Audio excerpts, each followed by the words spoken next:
5000 देगें पकाते हैं। ये मुल्क में मुर्गी, चावल, घी, चीनी और मसालों के सबसे बड़े खरीदार भी हैं। 100 ट्रकों में इनके चावल आते हैं, लेकिन फिर भी मांग पूरी नहीं होती। सेवर की कामयाबी के पीछे भी अल्लाह की शेयर होल्डिंग है। ये रोजाना स्वीट होम के यतीम बच्चों को मुफ्त खाना पहुंचाते हैं। आप यकीन कीजिए, ये यतीम बच्चे इनकी जिस प्रोडक्ट को हाथ लगा देते हैं वो कामयाब हो जाती है और दूसरी पड़ जाती है। चुनांचे ये यतीम बच्चों को 14 किस्म के खाने खिलाते हैं और इनके ये 14 खाने कामयाब हैं। कराची में एक ट्रस्ट है, सिलानी ट्रस्ट। ये ट्रस्ट भूखों को रोज 70 लाख रुपए का खाना खिलाता है और ये इनके 2 दर्जन मंसूबों में से एक मंसूबा है। मौलाना बशीर फारूकी इस ट्रस्ट के रूह रवां हैं। मुझे मौलाना ने खुद बताया था कि हमारा एक भी ऐसा डोनर नहीं जिसने डोनेशन देना शुरू किया हो और फिर उसने अपने डोनेशन में इजाफा ना किया हो। क्यों? क्योंकि अल्लाह उसके कारोबार और ज़र्फ दोनों में इजाफा कर देता है और डोनर भी अपना हिस्सा बढ़ाने पर मजबूर हो जाता है। मैं लाहौर के एक बिजनेसमैन मियां एहसन को जानता हूं। ये एनएम स्टोर्स और लीड्स गारमेंट्स के मालिक हैं। ये जीन्स पैंट्स के सबसे बड़े एक्सपोर्टर भी हैं। इनकी कामयाबी के पीछे भी अल्लाह की शेयर होल्डिंग है। ये भी अल्लाह के शेयर होल्डर हैं। आप इनका ज़र्फ मुलायजा कीजिए। लाहौर में एक चैरिटी अस्पताल बनना था। मियां एहसन और कशी दवाखाने के मालिक आफ्ताब कशी दोनों ने अस्पताल के लिए 1-1 अरब रुपए दे दिए। एक दिन में 2 अरब रुपए इकट्ठे हो गए। अल्लाह के ये 2 अरब रुपए इन लोगों की कामयाबी की वाहिद गारंटी है। कराची में इंडस अस्पताल है कि दुनिया का वाहिद अस्पताल है जिसमें कोई कैश काउंटर नहीं। सरदर्द से लेकर कैंसर तक हर शख्स का मुफ्त इलाज होता है। अस्पताल का खर्च 12 अरब रुपए सालाना है। ये 12 अरब रुपए लोग देते हैं। इनके सीईओ डॉक्टर बारी ने मुझे एक दिन बताया था कि हमें आज तक पैसों की कमी नहीं हुई क्योंकि हमारे सारे डोनर्स अल्लाह के शेयर होल्डर्स हैं। अल्लाह इन्हें कमी नहीं आने दे रहा और ये हमें कमी नहीं आने दे रहे। आप इमरान खान की भी मिसाल ले लीजिए।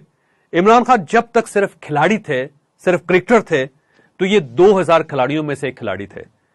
लेकिन इन्होंने अल्लाह के नाम पर जब कैंसर अस्पताल बनाया तो अल्लाह ताला ने इन्हें वजीर आजम बना दिया। इनका अस्पताल आज तक बंद नहीं हुआ। वजह अल्लाह की शेयर होल्डिंग है। और आप अखूत की मिसाल भी ले लीजिए। ये तीसरी दुनिया की सबसे बड़ी माइक्रो फाइनेंसिंग एनजीओ है। ये 10,000 रुपए से शुरू हुई थी और ये आज 200 अरब रुपए की ऑर्गेनाइजेशन बन चुकी है। ये बिला सूद कर्जे देती है और आज तक जिस शख्स ने भी ये कर्जा दिया और जिसने भी ये कर्जा लिया, अल्लाह की शेयर होल्डिंग की वजह से उसके रिज़्क में इजाफा हो गया। ये लोकल मिसालें थी। आप अब इंटरनेशनल मिसालें भी देखिए। दुनिया में इस वक्त 41 बड़े डोनर्स हैं। बिल गेट्स इनमें सबसे बड़ा डोनर है। इसने $52 बिलियन चैरिटी की। यह रकम पाकिस्तान के 80% कर्जों के बराबर है। फेरिस में आखिरी शख्स WH केच है। इसने भी $1.25 बिलियन चैरिटी की। ये 41 लोग बिलियनर्स हैं। इतनी दौलत चैरिटी करने के बाद इन लोगों को दिवालिया हो जाना चाहिए था। लेकिन आप अल्लाह का हिसाब देखिए। जिस दिन इन लोगों ने अपने चेक्स चैरिटी फाउंडेशंस में जमा करवाए, उसी दिन इनकी दौलत को पर लग गए। बिल गेट्स 2007 तक 1 सेकंड में $30 कमाता था। यह आज $130 फी सेकंड कमा रहा है। यह रकम 1 मिनट में $7,800 बनती है। आप देख लीजिए अल्लाह ने इस शख्स को कैसे नवाजा। इसने इस हाथ से अल्लाह की राह पे खर्च किया और अल्लाह ने उस हाथ में से 5 गुना पकड़ा दिया। यह है अल्लाह के शेयर होल्डिंग। हजरत ईसा अलैहिस्सलाम का वाकया है।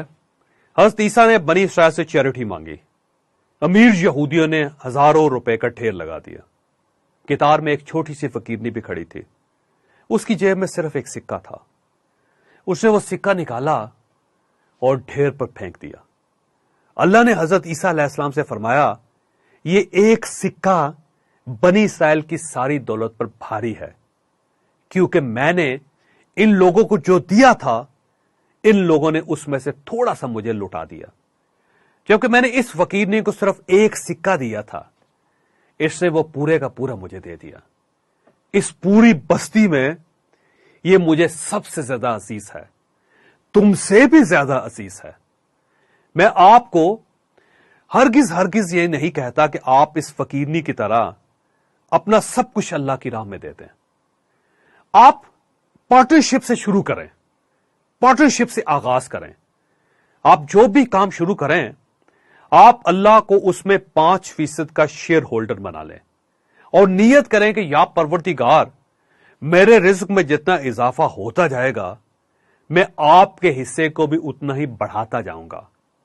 آپ اس کے بعد کمال دیکھیے، اگر آپ کا بزنس کامیاب نہ ہوا، اگر آپ کے منافع میں اضافہ نہ ہوا تو آپ اپنا نقصان مجھ سے آ کر لے لیجئے گا.